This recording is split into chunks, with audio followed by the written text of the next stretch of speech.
Kāzu dienā ir svarīgi, lai tas tonis nekur nepazūtu. Un es jums ieteiktu pieturēties pie kaut kādiem matētākiem tonālajiem, jo viņi ir tādi noturīgāki, pigmentētāki, un viņi arī dienas laikā nesāks spīdēt. Protams, līgavas ādai jābūt starojošai, bet, kad viņai ir kā pankūka, tas arī nav baigi skaisti. Jūs, protams, varat izmantot savu mīļāko tonālo, kas jums der jūsu ādai.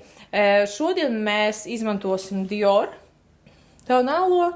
Viņš ir tāds matējošs, bet jaunākā formula, viņi ir atjaunojuši formulu, un viņam ir mazliet tāds starojums. Man liekas, viņš ir perfekts priekš kāzu dienas. Vēl ļoti man patīk kombinētai vai taukainai ādai Yves Saint Laurent. Kā viņu izrunā? Yves Saint Laurent. Jā, neviens nezina, kā viņu izrunā, bet izsāk sekot.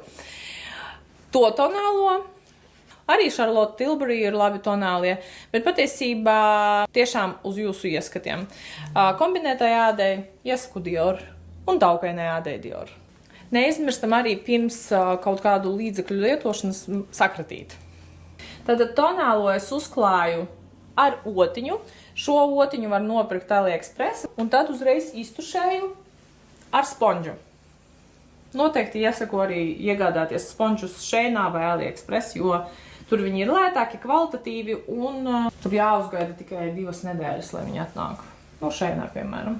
Noteikti neaizmirst par ausīm, iekrāsot ausis, jo viņas parasti ir sarkanas, un īpaši, ja ir tāda copa kā Amandai šodien, tad tās ausis būs katrā bildē, un jūs nevēlaties, lai jums visa seja ir vienā tonī, un tad ir tās sarkanās skaistās ausis. Mans uzdevums ar tonālo ir izlīdzināt sejas ādas toni. Es noteikti neju klāts ādai ap acīm, es izvairos no šīs zonas, jo mazāk produktu mēs tur liksim, jo labāk tas izskatīsies ilgtermiņā.